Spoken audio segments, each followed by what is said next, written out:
Welcome back to the battlefield, my warriors. This is Dark Son of Legend playing Naruto Shippuden Ultimate Ninja Storm 3. So I left for a few minutes to try to calm down a little bit, and I did. Still not too much though. I'm still kind of on edge. It's getting really hot in here, like in the entire house. I thought it was just here, but it's actually in the entire house. So yeah. But, anyway. Destruction of the Hidden Leaf. In the midst of the training exam, Orochimaru, a former Hidden Leaf ninja, appeared and began to destroy the leaf in collusion with the hidden sand. As the smoke of destruction enveloped the village, Orochimaru, the ringleader, and his master, the third Hokage, confronted each other at the top of the lookout tower. Alright. So let's get into that. Yeah, sorry guys. I really would have waited for a better time, but like I said, I'm anxious to get the series over with, and I've already failed it once before. So hopefully you guys are okay with this, and even if you aren't, hopefully at least you like my better quality stuff from before. Let the battle begin. Oops, wanted to go forward, not backward. Wanted to dash, not do my jutsu. There we go.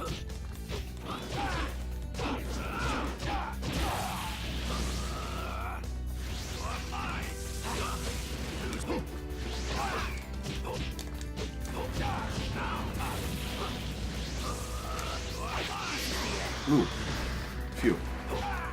I almost didn't substitute in time. Like if I hadn't been able to guard there, I definitely wouldn't have gotten out of that because I substituted after it had already hit me.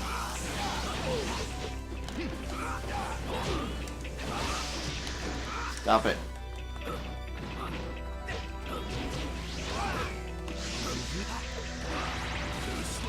Alright, this time we're gonna retreat. There we go. What was the bonus condition again? Alright, end it with an ultimate jutsu. Got it. We got him. Never mind. Just barely off on that angle. I don't know why, but Orochimaru really likes to do his mid-range. So... or tilt. I need to start calling it tilt. Most of the tilts are mid-range, so that's why I keep calling it mid-range, but yeah, so... This is picking me up, right? Okay, yes it is. Okay, good. And just to be safe, I did actually go back and re-watch like the first few minutes of the first episode to make sure that my audio was coming through this time. You'll end here. I mean, it was really weird. It wasn't like there was anything wrong with the video before. It's just that all of a sudden my audio wasn't, my commentary audio wasn't playing on the video, and I actually did try refreshing it a few times too, so just had to end up erasing it and then re-recording, which I guess wasn't too bad. I did record the entire rest of the Ninja timeline in one session, so I did lose about an hour and a half of footage, but for at least it's pretty easy to go back and redo. And yes, you heard me right, there's about, at least last time there was, I don't know, maybe I'll be able to make this a little bit shorter this time, since I've already done it once before.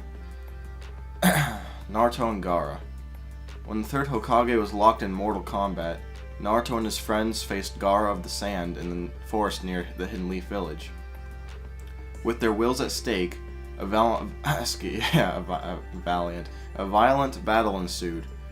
On one side, Naruto, who had the most precious possession, friends. On the other, Gaara, who's known only loneliness.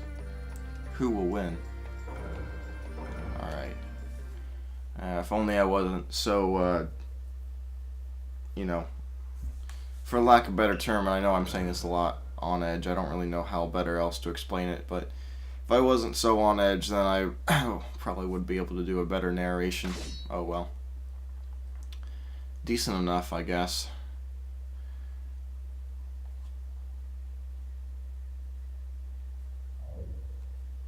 End it with an ultimate jutsu, okay. Let the battle begin. Ooh, thanks, Sasuke. Well, why do you have Fireball Jutsu? You're supposed to have Chidori. You have Chidori by this point in the story, and you're in the costume that's supposed to make you have Chidori. Unless Storm 3 all of a sudden has it where you can customize jutsus even between each of the costumes, but I haven't been able to see anything like that yet. And I doubt it, because most of the time the costumes, if there's any different moves within the costumes, they're usually automatically assigned there. I mean, like, Tamari and Kankuro have like 3 different costumes, but for the most part they don't have any different movesets. I don't think Tamari does. Kankuro has 1 costume where he has, well, I mean, before the Great Ninja War, he pretty much, I think he has 2 costumes with the same moveset now, but back in Storm 2, it was only 1 moveset that had like a different jutsu, and that's it. Like ultimate jutsu, I mean.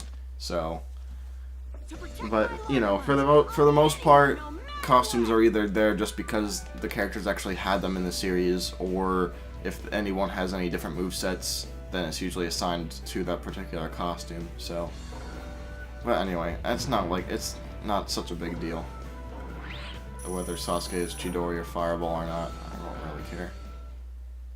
Wait, I didn't finish him off with an ultimate jutsu, did I? Oh well. It's not like the ultimate jutsu finish is groundbreaking or not. Really not sure how I feel about the ultimate jutsu inclusion or finish inclusions or not yet, but I'll let you know in my review, which will hopefully be coming up shortly after I finish this playthrough.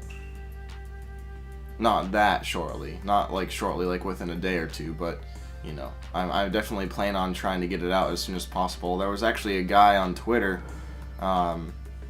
if he's watching this right now, he knows who he is, that I told him I would have a review for him for this game, since like nobody seems to be reviewing it, or at least not up until recently. Nobody was really reviewing it, and he said that I could have a special place on his website, and if someone else took it already, I'm fine. It's not a big deal. I'm not worrying about getting publicity or anything, and the real thing I'm just worried about is that I promised I would have it out like 2 weeks ago, and you know, from complications with recording and also with just, you know, real life, that I haven't been able to get to that point yet. I haven't even finished the game yet, as you guys see.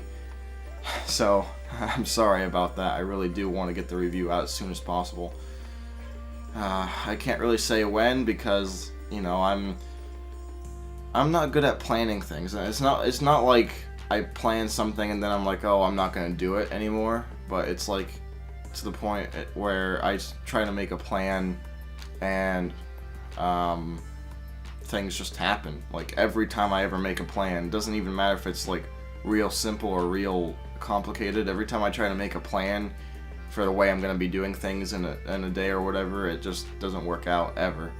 Like, I can usually get some of the stuff done, but it doesn't usually happen in the order I want it to, or, you know, whatever.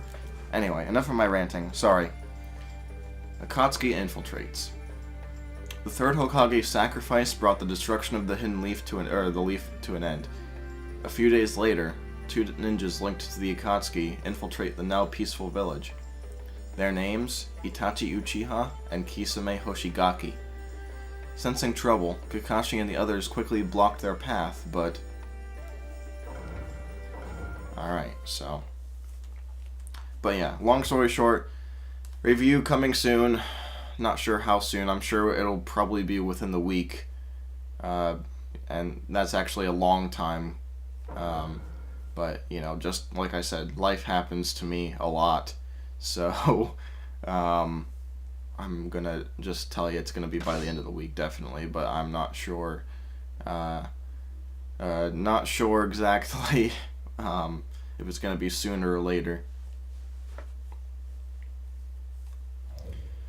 Oh, and this thing right here, this is one of the things that upsets me, because you see I have Awesome as a support, and back in Storm 2 even, Kurenai was a support and actually used in this battle, because Kurenai was there in the story mode for it, and you know, I liked using Kurenai as a support, and I'm glad that they had her in there as that, but I wish that they had her as a main character. I can understand, at least in Kurenai's case, her specifically, why she's not in the game, because she was a very short-changed character. Like, she basically had no place fighting-wise in the series at all, and even in Part 1. So I'm surprised that they even decided to make her a playable character for the PS2 games, but they did. That's what happened. They made her a playable character for the PS2, but she was a good character. She had a good moveset and all this kind of stuff, even though she never really pulled any of it off in the series. Yeah, so... Oh, I got him. But still, you know, the thing that upsets me is that since they had decided to make her a playable character in the PS2 versions, then I don't see why they would just all of a sudden drop her in the other games, even when they transitioned to PS3, you know? Yeah, sure, she never really had any part in the story, and she has even less part now after what happened to her in Storm 2. I won't spoil what that is in case you guys want to see it. Man, you really don't want to go down, do you? What's your problem, man? I was beating you up, and now you have 1% health, and you're not going down. There we go. Anyway, so, yeah, the thing that upsets me is that they decided to use the character, and then they just dropped him.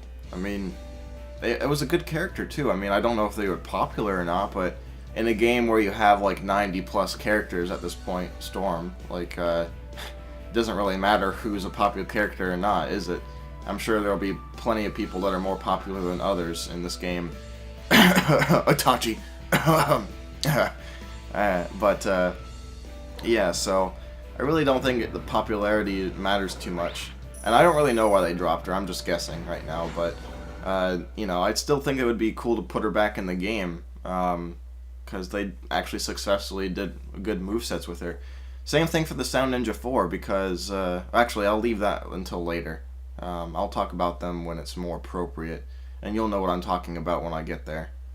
Because I will tell you, even if you don't, like, already know what I'm talking about at this point. For those of you that are new to the Naruto series with this playthrough, or even, you know, at least still newer and watching this playthrough. Anyway, so I'm gonna end the video here. Thanks for watching, guys. If you liked the video, leave a comment, like, and subscribe. And thanks for being here, and I'll see you on the next one.